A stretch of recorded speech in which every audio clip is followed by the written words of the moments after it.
Quiet, please. Quiet, please.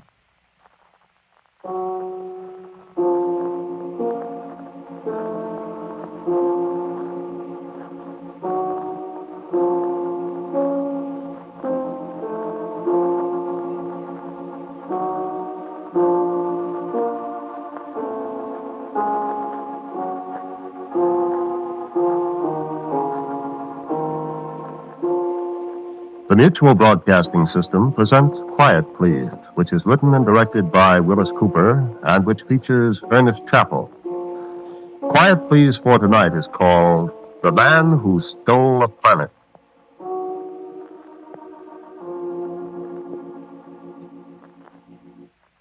I've been a very fortunate fellow, having money enough to do what I wanted to do, knowing what I wanted to do with it. I suppose I'm the best-known amateur authority on Mexico and the ruins of the Mayans and the pre-Mayans there is. Although if you're not interested in that kind of stuff, you never heard of me. So what? So if you're not, go on and read the baseball scores or tune in a quiz program or just do whatever you want to. I can't stop you. And I frankly don't care what you do if you're not interested. But if you are interested, just keep quiet and listen. And sit still. No, don't sit still. Set your neck a little and look down into this thing. Ever see one before? A deep freeze. People keep frozen food and stuff in these things. That is, most people do. I keep dead men in it. See? Oh, no, I didn't kill him. Matter of fact, I'm not entirely sure he's dead. He doesn't breathe. His heart isn't beating. If he isn't dead, he ought to take down his sign. He was just like that when he was walking around, like a mummy. And that outfit he's got on, that's the uniform of a very high priest of a race of people who inhabited a certain part of Mexico in the 5th century A.D. Yeah, it fits him, too. It's his own uniform. Well, sure I know about these things. I've spent too many years at this business to be fooled. Fantastic, huh? Yeah, I know that's what you laymen expect to hear from archaeologists. Lots of stuff about walking mummies and weird curses and all that Boris Karloff routine. Yeah, but take it from a practicing member of the profession, archaeology involves a great deal more grubbing in the ground and sifting wheelbarrows full of dirt than it does dodging zombies. However, here I am on a July evening in the year of our Lord 1948 with a house full of extremely dead high priests who were born in the Mexican jungle some 1,400 years ago. No, I didn't cart them back with me. No. They walked in on me. Take that supercilious smile off your face. Now, I know what you're thinking. More of that supernatural stuff. More of that H.P. Lovecraft stuff, that my blood froze in my veins at the eldritch, whatever that is, being that towered above me. Well, don't kid yourself. What you people call supernatural is just as natural as apples growing on a tree. The only thing is, our great thinkers, our figures out, they all stop when they come to something they can't explain immediately with their slide rules and their log tables and spectroscopes and stuff. And once in a while, somebody finds out something, and a little chunk of the so-called supernatural slides over into the field of exact science, and everybody says, I knew it all the time. My eye. So if men dead 1,500 years can walk around, it's a perfectly logical explanation for it. They know the explanation, we don't. And if we ever find out, accidentally, there'll be 100,000 scientists to tell you they could have done it a long time ago, only they were working on nuclear fission and other more practical benefits to the human race. Thing is, I don't care how they do it. My interest is in why they're here. That's what affects me. Oh, I didn't tell you why they're here. That's quite simple. Well, they want something I've got, something I brought back from Mexico with me. Something I stole from them. And I may say something I want very much to keep. So, that's my problem, children. What's yours?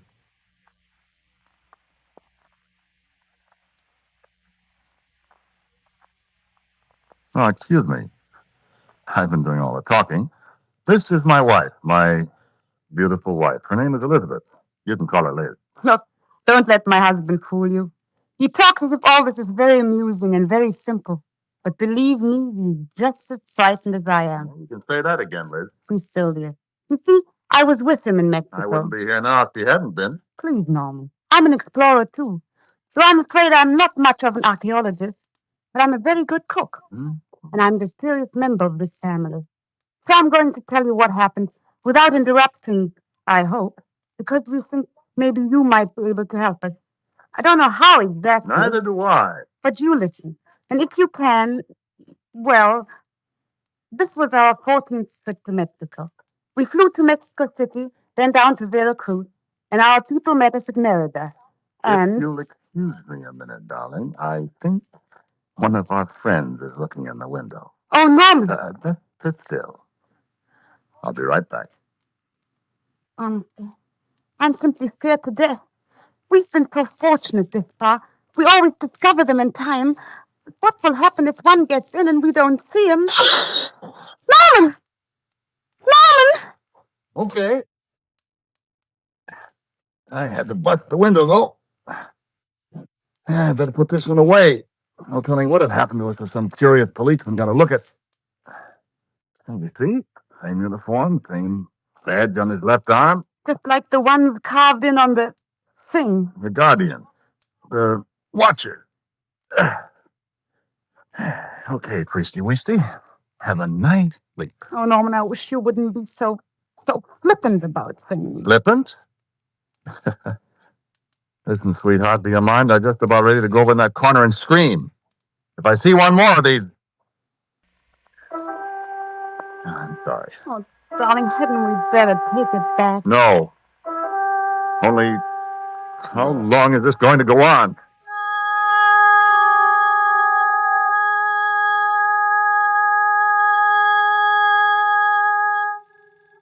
Yeah. How long is it going to go on? You've never been inside one of those great stone pyramids the Mayans built in the Guatemala jungles so many, many forgotten years ago. You've never smelled the dead smell. The sour, sweet odor of the rotting vegetation that's crept into the crevices between the stones and died 1,000 times. And the musty grave smell of those low tunnels with the maddening paintings on the walls at your elbows. The figures seeming to gibber at you in the light of a Coleman lantern. And sweat.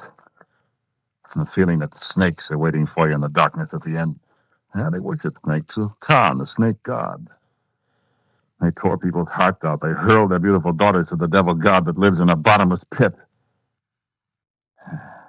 We've been in the middle of all that a lot of time. Haven't we, darling? And the rites of spring and the harvest. The corn maidens dying horribly in the field to preserve the fertility of the land. Yeah, we got a right to be scared. We saw the pictures of what they did to their prisoners, the ones they thought had done evil to their god. We saw what was left of the poor victims. We've got a right to be scared. Yeah, we've outwitted them so far. And how long can it go on? Take it back, Norman. No, I won't. I found it, and this world of ours today can use it. It can do more good here than it ever could in a moldy underground room beneath the theatricality. Where we found it. Tell them about it, Norman. You see, if they don't agree, you ought to take it back. I don't care what they say. It's mine, and I'm going to keep it. You hear me? I'm going to keep it, I said.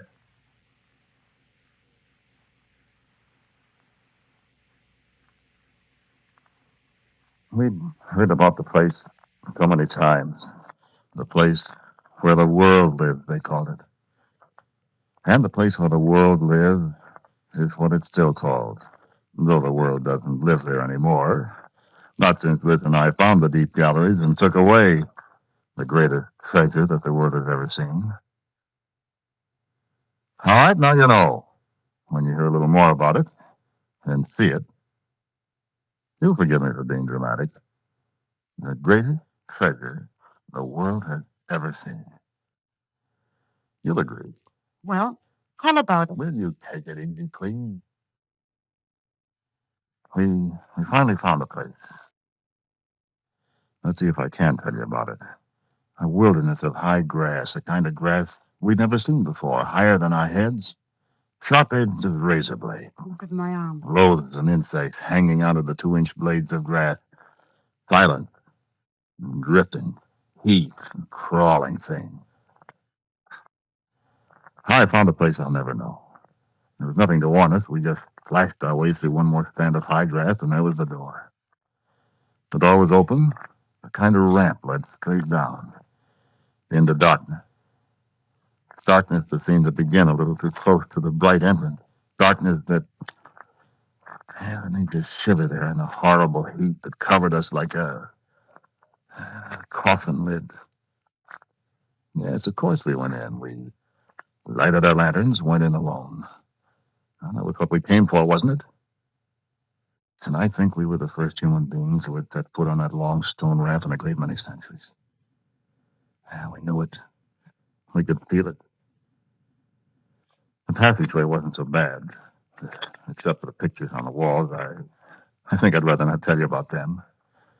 They were put there, of course, to give any intruder an idea of what would happen to him if he got caught in there. You wouldn't believe me if I told you.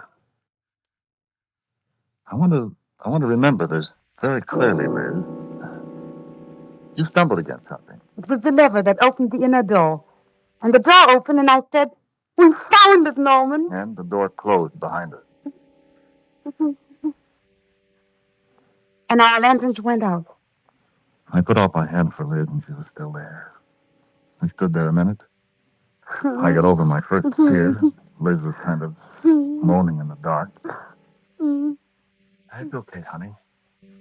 Stand still so we don't get separated from each other. Just stand still. I light the lanterns again. No, wait. There's a light.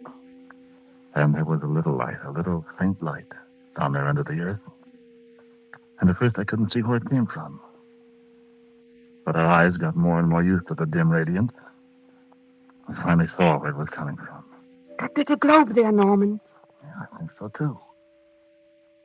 Come on, let's look close. What is it, Norman? I can't. It looks like a baseball. Doesn't it, kind of? What's holding it up? Oh, I don't. I can't. It just seems to be suspended in the air. I'll be darned. Light the lantern. Yeah.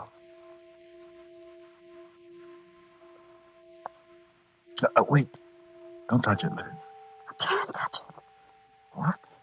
It's inside something, a globe of some kind. Crystal, I guess. Here. Well, how do you know about that? Here, hold up the lantern a little. I want to look at it close. Liz, look here. Look at this. What? Look. You see what it is? Just a little ball of silver. Oh, Norman! You see? That isn't possible. Liz, this is the greatest archaeological treasure anyone has ever seen. It can't be. It is. See, there's the North American continent. And look around here. Europe, Asia, Africa. It's the world! Do you realize what it means? It means that these people knew the world was round hundreds of years before Columbus proved it. It proved that the people who lived here knew all about the world. Look, even Australia. It's perfect. Why, this will upset every scientific... My Lord, woman, do you realize what a discovery this is? I'm afraid of it. Oh, stop it. Oh, I found what holds it up. Yeah. It's not suspended in midair at all. See these two little wires? One from each pole? And you see? I see. Oh, Norman, it's so beautiful and so terrifying. Terrified by eye. Yeah, this is one treasure the Mexican government isn't going to get. Are you going to take it? Are you kidding? What was that? Oh, the door blew open. I was wondering how we were going to get out again. Now everything is going to the altar. And I nearly dropped the lantern. Because when I turned around to look at the door, the rays of my lantern lit up the walls of the circular rock-hewn room we stood in. And ranged around the walls 2 feet apart were the high priests in all their regalia, just like these you looked at. All of them staring at us, each one of them with a bow in his outstretched left hand, and an obsidian-tipped arrow drawn to the head, aimed straight at Liz and me.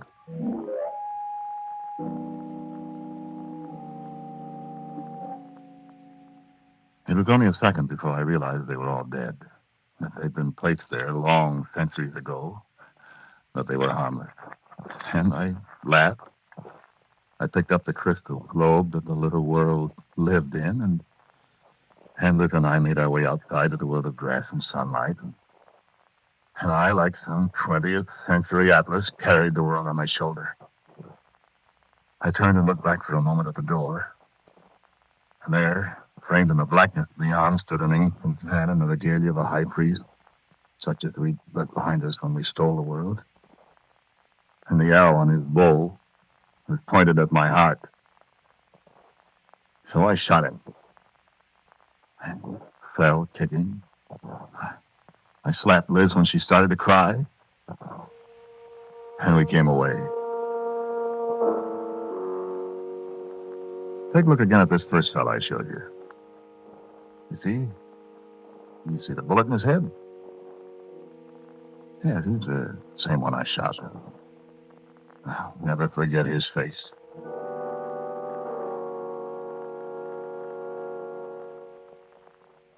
Well, there isn't much more to tell, is there, Liz?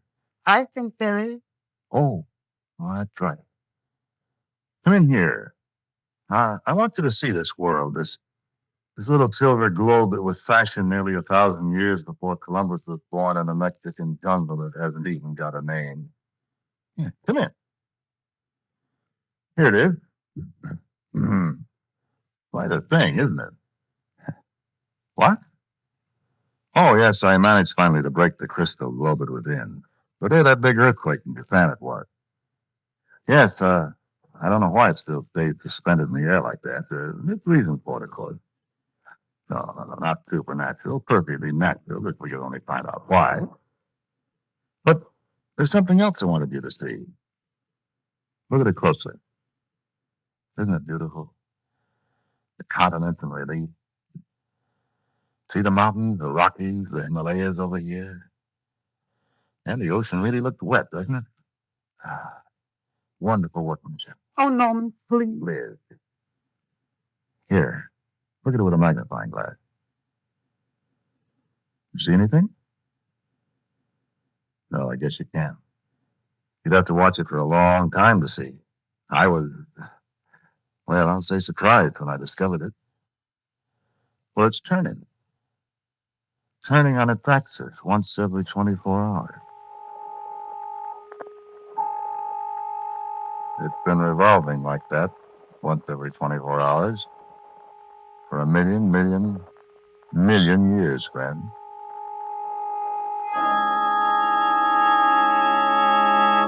Oh, you see, I have got the greatest treasure the world has ever seen, haven't I? I really did steal the world. And I'll tell you something, the world is mine. Sure. Let anybody do anything I don't like, I'll take care of them. It's my world, see? Oh, you don't believe it? Well, look here.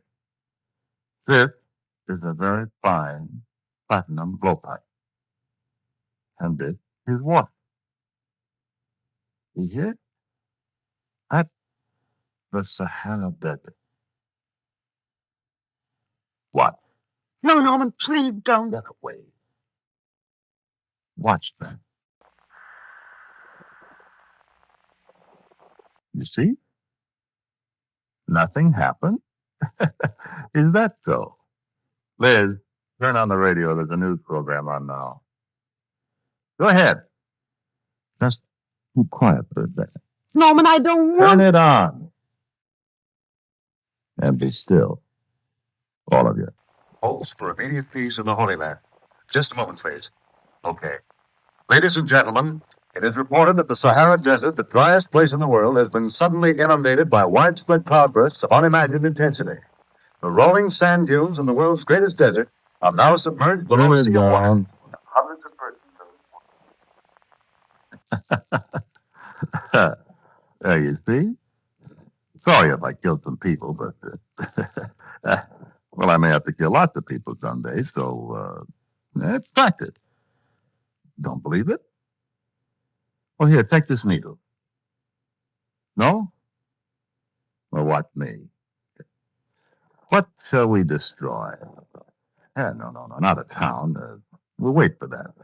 Besides, I can't pinpoint a town on a globe this size. Exactly. Let's see. What is this? Norman, please don't. Liz, will you sit down, please, and shut up? Oh. I get this is fairly uninhabited. Northern Minnesota, it's all deep forest there. And they've never had an earthquake. So, Norman! just jab it a few times with a needle.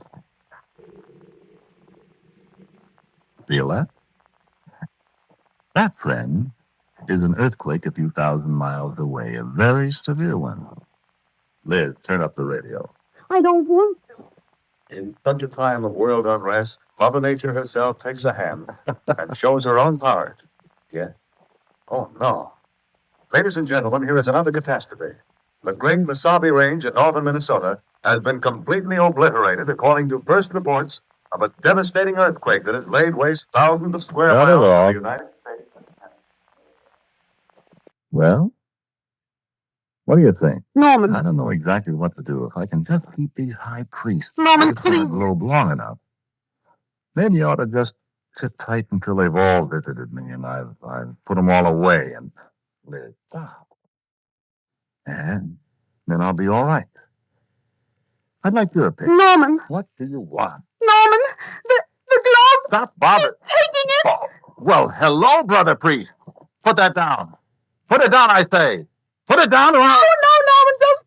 You might... Stop, I tell you. Norman, stop, Norman!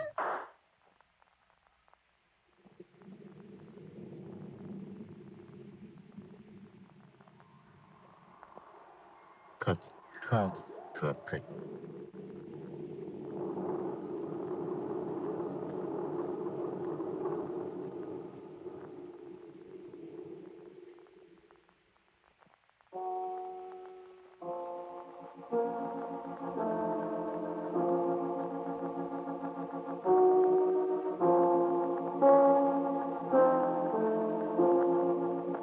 Quiet Please for tonight was called The Man Who Stole a Planet. It was written and directed by Willis Cooper, and the man who spoke to you was Ernest Chappell, and Hildy Palmer played Liz. The voice on the radio was that of Phil Tonkin. Music for Quiet Please, as usual, is played by Albert Berman. Now for the word about next week. Our writer-director, Willis Cooper. No, nobody has stolen the world, really. Everybody in the studio is, at least at this moment, still alive, and while they were on the air, they represented nobody living or dead, or you wouldn't have lived to hear the story, you see. So for next week, I've written a story called It's Later Than You Think, and I hope you'll listen.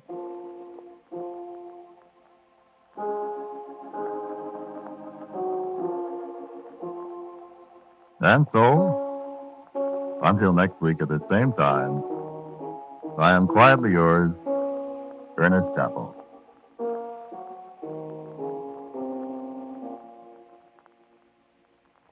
Everyone is aware that the high cost of living keeps going higher. But did you know that the cost of dying is also going up? Last year, the price was $2,200,000. That's right. $2,200,000 was the price we paid for 1947 traffic accidents which injured 1,100,000 Americans and killed 32,000. We complained about the cost of helping the war-torn countries of the world, and yet we recklessly squander lives and dollars and file the expense away under the caption, "Isn't it a shame it had to happen to them?" We forget that a moment's carelessness on our part might result in it happening to us. Whether you're driving or walking, obey all traffic rules. Look right, look left, look ahead, so you won't be looking up from 6 feet under. Be careful. The life you save may be your own. This program occurred in Canada through the facilities of the Canadian Broadcasting Corporation.